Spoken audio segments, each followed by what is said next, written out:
আসসালামু আলাইকুম। Sir, sound কি শোনা যাচ্ছে? হুম। হ্যাঁ, শোনা যাচ্ছে। তোমার ভিডিও এবং সাউন্ড দুটি এসছে। Thank you sir. Please proceed. আমার প্রজেক্টের নাম rehabilitation centre for under privilege children. আমার সুপারভাইজার আর্কিটেক্ট রূপক স্যার। আজকে প্রেজেন্টেশনে আমি আমার প্রজেক্টের স্টাডি, কনসেপ্ট, মাস্টার প্ল্যান এবং 3D ভিউজ প্রেজেন্ট করব। প্রথমে আসে লিটারেচার রিভিউ। লিটারেচার রিভিউর মধ্যে প্রথমে যেটা আসে সেটা হচ্ছে চাইল্ড বলতে আমরা কাদেরকে বুঝি। বাংলাদেশের সংবিধান এবং ইউএনসিআরসির ডকুমেন্টেশন অনুযায়ী 18 বছর নিচে প্রত্যেকটি হিউম্যান বিইংকে শিশু হিসেবে কনসিডার করা হয়। এরপর আন্ডার প্রিভিলেজ চিলড্রেন বলতে আমরা সেই সব শিশুদেরকে বুঝি যাদের পিতামাতা কোনো কারণে তাদের ভরণ পোষণ করতে অক্ষম, যারা কোনো কারণে শারীরিক এবং মানসিকভাবে আঘাতপ্রাপ্ত। এরপর আসে রিহ্যাবিলিটেশন সেন্টার বলতে সেই ইনস্টিটিউটগুলোকে কনসিডার করা হয় যেগুলো বিভিন্ন ধরনের থেরাপি এবং এডুকেশনের মাধ্যমে যে কোনো পার্সনকে তাদের প্রিভিয়াস গুড হেলথ এবং গুড লাইফে ফেরত পাঠাতে উৎসাহিত করে।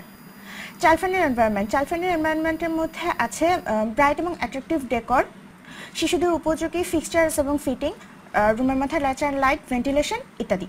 এখানে 5 বছরের পর থেকে শিশুদের বয়সের সাথে যে উচ্চতার যে পরিবর্তনগুলো দেখা যায় সেটি দেখানো হয়েছে। এখানে বয়স বৃদ্ধির সাথে সাথে একটি শিশুর উচ্চতার পাশাপাশি তাদের আশেপাশে ফিক্সচার্সের হাইট রেশিও দেখানো হয়েছে। এখানে আর্গোনমিক্সের পার্থক্য দেখানো হয়েছে, যেখানে একজন অ্যাডাল্ট পার্সনের সাথে একজন শিশুর বিভিন্ন ধরনের ফিক্সচার্সের হাইটের পার্থক্যটি দেখানো হয়েছে। এরপর হচ্ছে কেস স্টাডি। আমার প্রথম কেস স্টাডি হচ্ছে ওয়ান কিড প্যালেস। এটি একটি কানাডার চিলড্রেন ট্রিটমেন্ট সেন্টার। এই প্রজেক্টটি নেওয়ার পিছনে আমার মূল উদ্দেশ্য ছিল এদের ইন্টারনাল সার্কুলেশন এবং অন্যান্য প্লেসগুলো স্টাডি করা, যেগুলো মেইনলি শিশুদের সাইকোলজির উপর বেস করে ডিজাইন করা হয়েছে। এখানে ওয়ান কিড প্লেসের বিভিন্ন সেকশন অ্যান্ড ইন্টারনাল কিছু স্পেস। এরপর দ্য অরফ্যান নেদারল্যান্ডের একটি অরফানেজ হোম। এই প্রজেক্টটিতে বিভিন্ন ধরনের প্রাইমারি কালার এবং বেসিক ফর্ম ব্যবহার করে সুন্দর কম্পোজিশন করা হয়েছে, যেখানে একজন শিশু অন্য শিশুর সাথে বয়সভিত্তিক একটি ডিস্টেন্স এবং একই সাথে তাদের প্রাইভেসি এবং কোর্টইয়ার্ডের মাধ্যমে তাদের ওপেন স্পেসগুলোর সাথে কানেক্টেড রয়েছে। এটিতে অরফানের বিভিন্ন স্পেস এবং প্ল্যান হচ্ছে গ্রুট ক্রিমিনাল রিহ্যাবিলিটেশন সেন্টার। এটি নেদারল্যান্ডে অবস্থিত। এখানে হচ্ছে বিভিন্ন ধরনের কালারফুল ডেকর এবং নেচারের সাথে কানেকশনের মাধ্যমে শিশুদের জন্য বিভিন্ন ধরনের ট্রিটমেন্টের ব্যবস্থা রাখা হয়েছে। এখানকার মেইন সার্কুলেশন সিস্টেম একটি করিডোর। এখানে রিহ্যাবিলিটেশন সেন্টারটি বিভিন্ন সেকশন। এরপর হচ্ছে আমাদের বাংলাদেশের দীপশিক্ষা স্কুল। এটি দিনাজপুরের অবস্থিত। এখানে আর্কিটেক্ট বাচ্চাদের কথা চিন্তা করে বিভিন্ন ধরনের কালারফুল ফ্যাসাদ এবং অনেক ইন্টেরিয়র স্পেস রাখার কথা চিন্তা করেছেন। এখানে দীপশিক্ষা স্কুলের এলিভেশন এবং সেকশন। বাংলাদেশের রিহ্যাবিলিটেশন সেন্টারের ইতিহাসে যদি আসি তাহলে দেখা যায় যে 1972 সালে একই সাথে এসএস চিলড্রেন ভিলেজ এবং সেভ ফর চিলড্রেন একসাথে প্রতিষ্ঠা করা হয়। এর ধারাবাহিকতায় 2021 সালে বাংলাদেশে 14টি সরকারি রিহ্যাবিলিটেশন সেন্টার আছে এবং আরও 3টি রিহ্যাবিলিটেশন সেন্টার শীঘ্রই ওপেন করা হবে। এরপর আমার প্রজেক্টের বেসিক ইনফরমেশন। আমার প্রজেক্টের ক্লায়েন্ট হচ্ছে মিনিস্ট্রি অফ সোশ্যাল ওয়েলফেয়ার। এটি একটি পুনর্বাসন এবং প্রশিক্ষণ কেন্দ্র। এটি গাজীপুরের কোনাবাড়িতে অবস্থিত। এর টোটাল এরিয়া 9.3 একর এবং এটা মেইনলি একটি ফ্ল্যাটল্যান্ড। সাইটের লোকেশন এবং সারাউন্ডিংস। আমার সাইটটি ঢাকার নিকটেই গাজীপুরে অবস্থিত। এখানে মেইনলি দুইটি রাস্তা দিয়ে অ্যাক্সেস করা যায়। একটি হচ্ছে গাজীপুর চৌরাস্তা এবং অন্যটি সরাসরি কোনাবাড়ি বাইপাস হয়ে। এবং এর সারাউন্ডিংস থেকে দেখা যায় যে আমার সাইটটি একটি ইন্ডাস্ট্রিয়াল এরিয়াতে অবস্থিত। এটি আমার প্রজেক্টের এক্সিস্টিং সাইট। এটি সাইট অ্যানালাইসিস। এখানে সানপাত এবং উইন্ড ফ্লো ডায়াগ্রাম দেখানো হয়েছে। সাইটের মেইন এক্সিস হবে হচ্ছে সাইটের সাউথ থেকে এবং এখানে সাউন্ড ইন্টেন্সিটি দেখানো হয়েছে। একটি ল্যান্ড ইউজ ম্যাপ। প্রথম ম্যাপটিতে আমি আমার সাইটের সারাউন্ডিংসে যে বিল্ডিংসগুলো আছে সেগুলোর হাইট এবং সেকেন্ড ম্যাপটিতে বিল্ডিংগুলোর অকুপেন্সি দেখিয়েছি। এটি আমার এক্সিস্টিং সাইটের একটি 3D সাইট অ্যানালাইসিস। আমার প্রজেক্টের স্ট্রেন্থের মধ্যে আছে এটি ঢাকার খুবই কাছে অবস্থিত এবং আমার সাইটটিতে অ্যাক্সেস করা অনেক সহজ। উইকনেসের মধ্যে আছে যে আমার সাইটটি একটি হাইলি ইন্ডাস্ট্রিয়াল এরিয়াতে অবস্থিত এবং আমার সাইটের পাশে একটি কিশোরী পুনর্বাসন কেন্দ্র আছে, যেটির বর্তমান অ্যাক্সেস হচ্ছে আমার সাইটের মধ্য দিয়ে। অপরচুনিটির মধ্যে আছে আমরা এখানে যে শিশুদেরকে পুনর্বাসন করব তারা ভবিষ্যতে দেশের জনসম্পদে রূপান্তরিত হতে পারবে এবং এখানকার এক্সিস্টিং কন্ডিশন অনেক আপগ্রেড করা পসিবল। থ্রেটের মধ্যে আছে যে আমার সাইটটি একটি ইন্ডাস্ট্রিয়াল এরিয়াতে হওয়ার জন্য এখানে নয়েজ পলিউশন অনেক বেশি এবং surroundings properly child friendly environment না। আমি আমার প্রজেক্টের ইউজার গ্রুপদের মধ্যে একটি চার্ট ডিভাইডেশন করেছি। এখানে 5 থেকে 18 বছরের শিশুরা থাকবে। এর মধ্যে আমি 4টি গ্রুপ ডিভাইড করেছি। এর মধ্যে আছে মিডল চাইল্ডহুড 1 5 থেকে 8 বছরের শিশুরা, মিডল চাইল্ডহুড 2 9 থেকে 11 বছরের শিশুরা, টিন এজ 12 থেকে 14 বছরের শিশুরা এবং অ্যাডভান্সড 15 থেকে 18 বছরের শিশুরা। এরপর একটি সার্ভে ডাটা। আমি আমার এই প্রজেক্টটি করার জন্য অনেক আন্ডারপ্রিভিলেজ চিলড্রেনদের সাথে কথা বলেছি, তার একটি ভিজুয়াল রিপ্রেজেন্টেশন হচ্ছে এটি। আমার প্রজেক্টে এইম এবং কনসেপ্ট, বাংলাদেশে দুস্থ শিশুদের জন্য রিহ্যাবিলিটেশন সেন্টার খুবই কম আছে। এই জন্য আমি আমার প্রজেক্টটি এমনভাবে ডিজাইন করার চিন্তা করেছি যাতে দুস্থ শিশু এখানে যারা থাকবে তাদের জন্য যাতে একটি সর্বাত্মকভাবে সহযোগিতা করতে পারে এবং এখানে থেকে যেন তারা একটা সেফ ওয়ার্ল্ড খুঁজে পেতে পারে এবং তারা যেরকম সিচুয়েশন থেকে আমার এই প্রজেক্টে উঠে আসবে সেখানে তাদের আইডেন্টিটি অনেক ধরনের ক্রাইসিস দেখা যেতে পারে। তারা বুঝতে পারে না যে তারা আসলে সোসাইটির কোন লেভেলে বিলং করে বা তাদের আইডেন্টিটি অ্যাকচুয়ালি কোথায়। এই জন্য আমি আমার প্রজেক্টে তাদের জন্য যে কনসেপ্টটা চুজ করেছি সেটি হচ্ছে space for identity. Space for identity ক্রিয়েটের জন্য আমি বিভিন্ন বয়সের শিশুদের জন্য বিভিন্ন ধরনের স্পেস ক্রিয়েট করার চেষ্টা করেছি। সেগুলো ভিজুয়াল রিপ্রেজেন্টেশন হচ্ছে এগুলো।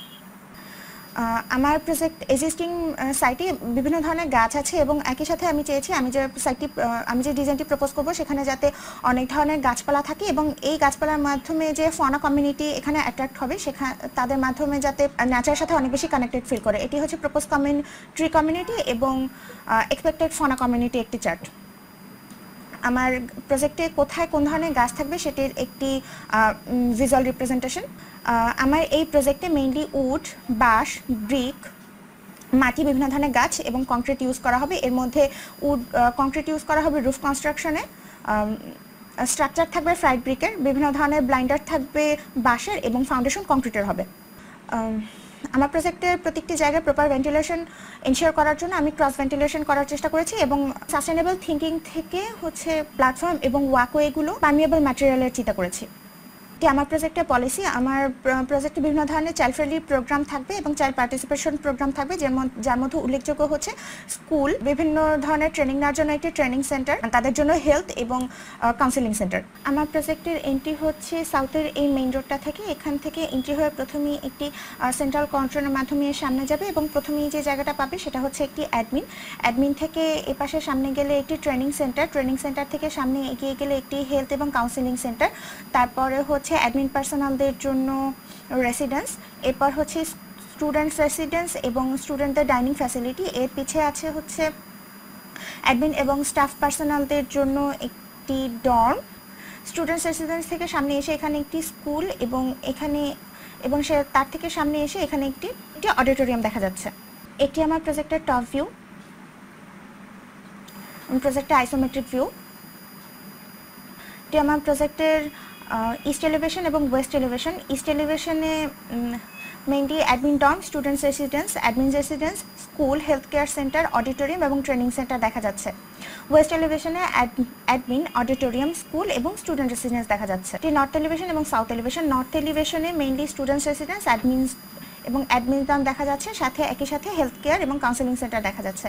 সাউথ এলিভেশনে হেলথ এবং counselling centre, admin dorm, training centre, students residence, admin, central control এবং অডিটোরিয়াম দেখা যাচ্ছে। আমার প্রজেক্টের এখানে সেকশন এ তে অডিটোরিয়াম, অ্যাডমিন এবং ট্রেনিং সেন্টার দেখা যাচ্ছে। এর মাঝে পার্কিং এবং কোর্টইয়ার্ড আছে। সেকশন বিবিতে পার্কিং, অডিটোরিয়াম, স্কুল এবং স্টুডেন্টস রেসিডেন্স দেখা যাচ্ছে, যেখানে স্কুল এবং স্টুডেন্টস রেসিডেন্সের মাঝখানে আমার সেন্ট্রাল কোর্টইয়ার্ডটা আছে। সেকশন সি ড্যাশে অ্যাডমিন ডর্ম, স্টুডেন্টস রেসিডেন্স এবং অ্যাডমিন রেসিডেন্স দেখা যাচ্ছে, যেখানে স্টুডেন্টস রেসিডেন্সের মাঝখানে আমার সেন্ট্রাল ফিটটা দেখা যাচ্ছে। সেকশন ডি ড্যাশে অ্যাডমিন রেসিডেন্স, স্টুডেন্ট রেসিডেন্স এবং স্কুল দেখা যাচ্ছে, যেখানে স্টুডেন্ট রেসিডেন্স এবং স্কুলের মাঝখানে একটি কোর্টইয়ার্ড আছে এবং স্কুল এবং ফার্দার স্টুডেন্ট রেসিডেন্সের মাঝখানে আরেকটি কোর্টইয়ার্ড দেখা যাচ্ছে। এটি সেকশন ই ড্যাশ, যেখানে একটি স্টুডেন্ট রেসিডেন্স এবং পাথওয়ের কানেকশন দেখানো হয়েছে। সেকশন এফ ড্যাশ, এখানে একটি রেসিডেন্স এবং রেসিডেন্সের মাঝখানে যে কোর্টইয়ার্ড সেটি দেখানো হয়েছে। এটি আমার রেসিডেন্সিয়াল জোনের মধ্যে student zone, admin zone, student zone এবং অ্যাডমিন জোন আছে এবং অ্যাডমিন জোনের মধ্যে অ্যাডমিন রেসিডেন্স এবং স্টাফ ডর্ম দেখা যাচ্ছে। এটি স্টুডেন্টস রেসিডেন্সের ব্লো আপ। এটি অ্যাডমিন ডর্মের সেকশন এবং প্ল্যান। এরপর এডুকেশনাল জোন 1, এডুকেশনাল জোন 1 এ আছে স্কুল। স্কুলে প্রথমে এন্ট্রি হয়ে একটি করিডোরের মাধ্যমে ক্লাসরুমগুলো কানেক্টেড, যার মাঝখানে একটি ওপেন টু স্কাই কোর্টইয়ার্ড আছে এবং একটি আলাদা উইংস দিয়ে টিচার্স করিডোরটি কানেক্টেড। র্যাম্প দিয়ে হচ্ছে ফার্স্ট ফ্লোরে চলে যাওয়া যাবে, যেখানে হচ্ছে স্টুডেন্টদের জন্য একটি লাইব্রেরি আছে। স্কুলের section A ড্যাশে ramp, corridor, courtyard এবং ক্লাসরুমগুলো দেখা যাচ্ছে। সেকশন বি ড্যাশে ক্লাসরুম, কোর্টইয়ার্ড এবং করিডোর দেখা যাচ্ছে। এটি ক্লাসরুমের বিভিন্ন টাইপ। এটি এডুকেশনাল জোন 2, যেখানে একটি ট্রেনিং সেন্টার প্রথমে এন্ট্রি হয়ে একটি করিডোরের মাধ্যমে হচ্ছে ট্রেনিং রুমগুলো থাকবে এবং এর মাঝখানে একটি ওপেন টু স্কাই কোর্টইয়ার্ড আছে। ট্রেনিং সেন্টারের সেকশন এ ড্যাশে হচ্ছে ট্রেনিং রুম, করিডোর, কোর্ট এবং কোর্টইয়ার্ডটি দেখা যাচ্ছে। সেকশন বি ড্যাশে ট্রেনিং রুম, করিডোর, কোর্টইয়ার্ড এবং শেডেড এন্ট্রিটি দেখা যাচ্ছে। ট্রেনিং সেন্টার বিভিন্ন ট্রেনিং রুমে বিভিন্ন আর্গোনমিক্স। এটি অ্যাডমিন জোনে হচ্ছে প্রথমে একটি শেডেড এন্ট্রির মাধ্যমে এন্ট্রি হয়ে একটি লবি টাইপের স্পেস এবং এখান থেকে করিডোরের মাধ্যমে অ্যাকাউন্টেন্ট এবং অ্যাডমিন পার্সোনালদের জন্য বিভিন্ন রুম এবং এর কর্নারে গিয়ে একটি কনফারেন্স রুম আছে। আরেকটি শেডেড পাথরের মাধ্যমে প্রজেক্টের ভিতরে চলে যাওয়া যাবে। একটি হেলথ এবং কাউন্সিলিং সেন্টার প্ল্যান। এর গ্রাউন্ড ফ্লোরে আছে হচ্ছে হেলথ কেয়ার সেন্টারটি এবং ফার্স্ট ফ্লোরে কাউন্সিলিং সেন্টার। গ্রাউন্ড ফ্লোরে প্রথমে এন্ট্রি হয়ে ডক্টর এবং নার্সদের জন্য ওয়ার্কিং স্টেশন এবং করিডোরের শেষ মাথায় গিয়ে একটি সিক বে, স্টেয়ার দিয়ে উপরে উঠে গিয়ে হচ্ছে সিঙ্গেল পার্সন কাউন্সিলিং রুম এবং একটি গ্রুপ কাউন্সিলিং রুম আছে। একটি কাউন্সিলিং সেন্টারের সেকশন এ ড্যাশে হচ্ছে ওয়ার্কিং গ্রাউন্ড ফ্লোরে working station, single counselling room, stair দেখা যাচ্ছে এবং সেকশন বি ড্যাশে ওয়ার্কিং স্টেশন, করিডোর এবং শেডেড এন্ট্রিটি দেখা যাচ্ছে। এটি আমার প্রজেক্টের বিভিন্ন 3D ভিউজ। এখানে ফুল রেসিডেন্সিয়াল জোনটি দেখা যাচ্ছে। এখানে স্কুল এবং স্কুলের সাথে লাগোয়া যে প্লেগ্রাউন্ড সেটি দেখা যাচ্ছে। এটি রেসিডেন্সিয়াল জোনের সেন্ট্রাল প্লেগ্রাউন্ড। একটি রেসিডেন্সিয়াল জোনের ভিতর থেকে কোর্টইয়ার্ড। একটি স্টুডেন্ট রেসিডেন্সিয়াল জোনের একটি স্টুডেন্ট ব্লক। আমি আমার প্রজেক্টে বিভিন্ন ধরনের রেফারেন্স ইউজ করেছি, সেখানকার মধ্যে ব্রুক রেফারেন্স এবং ইন্টারনাল রেফারেন্স হচ্ছে এগুলো। And thank you. ধন্যবাদ স্টুডেন্টকে তোমার প্রেজেন্টেশনের জন্য। তুমি কাইন্ডলি তোমার মাস্টার প্ল্যানটা ডিসপ্লেতে রাখো, তারপরে তোমার কোশ্চেনের অনুযায়ী তুমি তোমার স্লাইড থেকে আনসার দিও। আচ্ছা, তো আমি এখন ডিসকাশন ফেজে প্রথমে ইমামউদ্দিন স্যারের কাছে যাচ্ছি। স্যার, যদি প্লিজ আপনার কমেন্টসটা শেয়ার করেন। ওকে, আমার প্রথমে যে সমস্যাটা হয়েছে এটাতে, সেটা হলো যে রিহ্যাব ফর চিলড্রেন। এখন আমাকে তো কিছু বলা হলো না যে কাকে আমি রিহ্যাব করব, কে এখানে আসবে, কি ধরনের প্রবলেমস আছে, একটু কি জানতে পারি সেগুলো? এখানে বলা হয়নি কিন্তু ওগুলা। স্যার, আমার এখানে মেইনলি রিহ্যাবিলিটেশন, হ্যাঁ সেটাই জানতে চাচ্ছি। রিহ্যাবিলিটেশন সেন্টারকে রাখা হবে মেইনলি যারা দুস্থ শিশু আছে তাদেরকে। এরা হচ্ছে রাস্তাঘাটে যারা পথ শিশু বা যারা বিভিন্ন জায়গায় কাজ করে, একদম আন্ডার প্রিভিলেজ চিলড্রেন বলতে যারা আছে স্যার, তারা। না, সেটা তো একটা জিনিস হলো। আর রিহ্যাবিলিটেশন সেন্টার এখানে যদি আমি রাখি তাদেরকে, হ্যাঁ, তাহলে তাদের কি কি কি রিহ্যাবিলিটেশন দরকার সেটা জানতে চাচ্ছি। স্যার, তাদের হচ্ছে মেইনলি হেলথ এবং মেন্টাল রিহ্যাবটা দরকার স্যার। তাদের জন্য স্যার আমার এখানে হেলথ কেয়ার সেন্টার এবং কাউন্সিলিং সেন্টার আছে এবং স্যার অন্যান্য ফ্যাসিলিটেশনের মধ্যে একটি স্কুল এবং স্যার একটি ট্রেনিং সেন্টার আছে।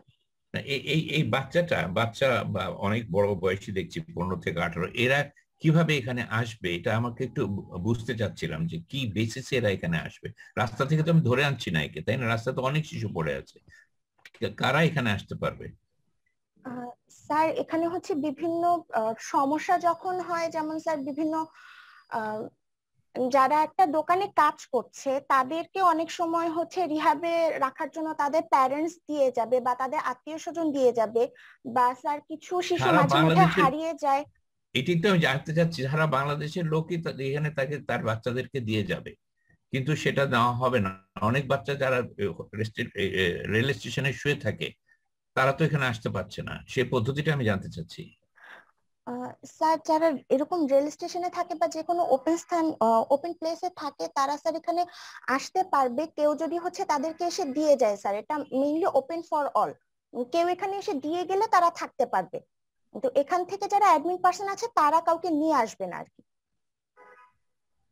প্রসেসটা আমার কাছে কিন্তু খুব একটা পরিষ্কার হলো না, কারণ তাহলে তো এটা ইয়ে হয়ে গেল যে কেউ এসে দিয়ে যাবে তার সুবিধা মতো লোকজনকে, তাই না? তো সেদিক থেকে তো এই আর রিহ্যাবিলিটেশন বলতে আমি যে জিনিসটা বোঝাই যে তার একটা নির্দিষ্ট প্রবলেম আছে সেটাকে এটা হলো কোর যারা আছে তাদেরকে আমি রেখে গেলাম এখানে। তো এটি কি রিহ্যাবিলিটেশনের উদ্দেশ্য নাকি এটা অন্য কিছু? এটা কিন্তু পরিষ্কার না, প্রোগ্রামটা পরিষ্কার না হলে ডিজাইন কিন্তু পরিষ্কার হবে না।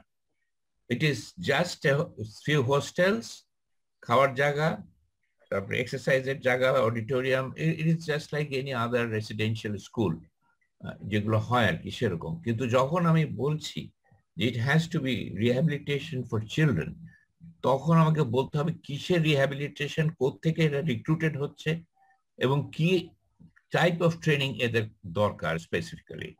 সেটা না জেনে আমি ডিজাইনে জাম্প করতে পারছি, তাহলে কিন্তু ডিজাইনটা খুবই ইয়ে হয়ে গেল, অর্ডিনারি ডিজাইন হয়ে গেল। It's any school, residential school out of the city, সেটা হয়ে গেল। এটা স্পেসিফিক হলো না, যে নামটা দেওয়া হয়েছে তার স্পেসিফিক হওয়ার দরকার ছিল। এটা আমি এর থেকে বেশি বলতে চাই না, ডিজাইন সম্বন্ধে অন্যরা বলুক অন্য প্রজেক্টে। ঠিক আছে, থ্যাংক ইউ স্যার।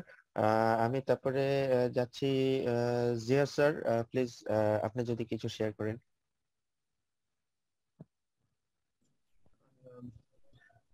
আমি ইমামউদ্দিন স্যারের সাথে পুরোপুরি একমত। আসলে আমার কাছে মনে হয় যে প্রজেক্টটা বোঝাটা জরুরি আগে, যে আসলে আমি কাদেরকে নিয়ে কাজ করছি এবং কি উদ্দেশ্যে কাজ করছি, এবং সেইখানে তাদের মানে শুরুর অবস্থাটা কি এবং আমার কি আউটকাম আমি আশা করছি সেখান থেকে। আমি প্রজেক্টে একটু খোঁজ করে দেখছিলাম, গাজীপুর কোনাবাড়িতে গুগলে দেখছিলাম যে ওইখানে সরকারের একটা প্রজেক্ট আছে, ওখানে দুটো কম্পোনেন্ট অ্যাটলিস্ট মানে গুগল ম্যাপস আমাকে যা বলছে আর কি। একটা হচ্ছে যে দুস্থ শিশু প্রশিক্ষণ ও পুনর্বাসন কেন্দ্র, আরেকটা হচ্ছে কিশোরী উন্নয়ন কেন্দ্র। ওই একই প্রেমিসের মধ্যে এই দুটো কম্পোনেন্ট ওখানে আছে বলে মনে হচ্ছে। তো ও যেভাবে প্রজেক্টটাকে ফ্রেম করেছে সেটা একটু কনফিউজিং ইন এ সেন্স যে ও বলছিল যে এইসব শিশুরা বিভিন্ন রকম সমস্যা নিয়ে আসে।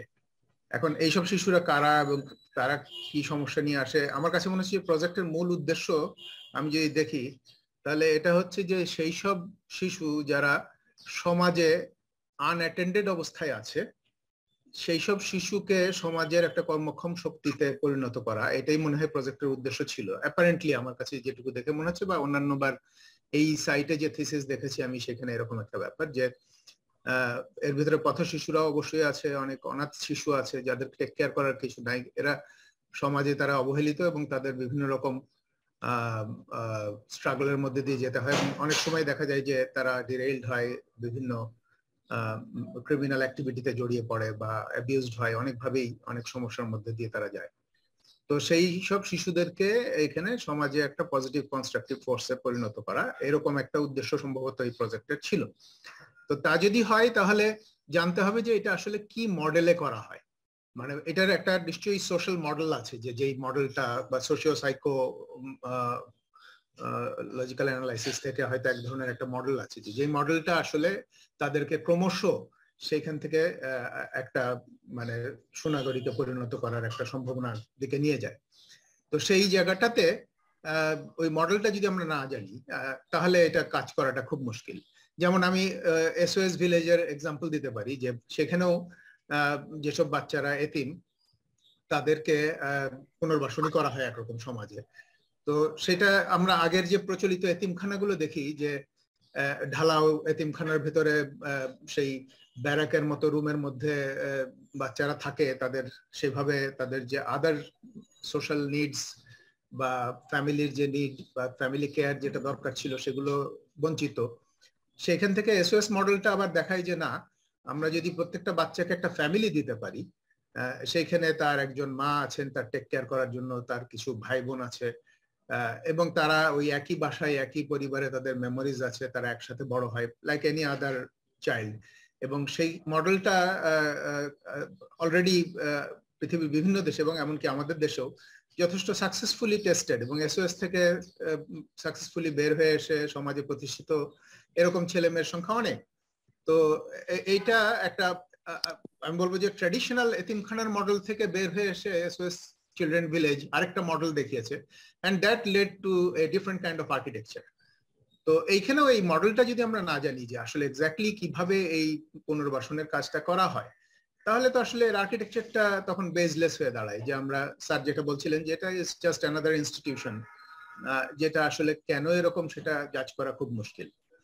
তো ওই দুর্বলতাটা কিন্তু ওই প্রজেক্টের একদম শুরু থেকে আছে। আমার মনে হয় যে প্রজেক্টের ফ্রেমিংটাই আরো মানে বুঝে শুনে করার দরকার ছিল। সেই জায়গাটাতে ওই ও অনেক ধরনের স্টাডি করে গেছে, কিন্তু আসলে ওই মূল প্রেমিসটাই মনে হয় একটু আনএক্সপ্লোরড রয়ে গেছে আর কি। এইটুকুই। Thank you. Thank you sir. আমি তারপরে আশিক স্যারকে বলছি, একটু প্লিজ যদি শেয়ার করেন। ধন্যবাদ। আমি স্টুডেন্টকে প্রথমে ধন্যবাদ জানাবো যে এই ধরনের একটা প্রজেক্ট সিলেক্ট করার জন্য। নাইস একটা প্রজেক্ট ছিল, যেটা আমাদের অন্যান্য জুরিরা যেটা বললেন যে এটা আসলে অনেক সম্ভাবনা ছিল। সো সিলেকশন ওয়াজ গুড, কিন্তু সম্ভাবনাটা হয়তো অনেক এক্সপ্লোর করা বাকি থেকে গেছে। আরেকটা পজিটিভ জিনিস বলি, তোমার স্লাইড গুলা ভালো ছিল, ছিমছাম ছিল, বোঝা যাচ্ছিল। কিন্তু যেটা আমাদেরকে সমস্যা মনে হয়েছে আমার কাছে এখন, যে তুমি অনেক অ্যানালাইসিস শো করেছো, যেটা এরকম মনে হয়েছে যে আমি অ্যানালাইসিস করেছি, কি করেছো সেটাকে কিভাবে প্রজেক্টের সঙ্গে রিলেট করেছো সেই ব্যাপারগুলো কিন্তু মিসিং ছিল। অনেক সময় আমরা কাজ করে যাই, কেন কাজ করছি সেটা বুঝতে পারি না।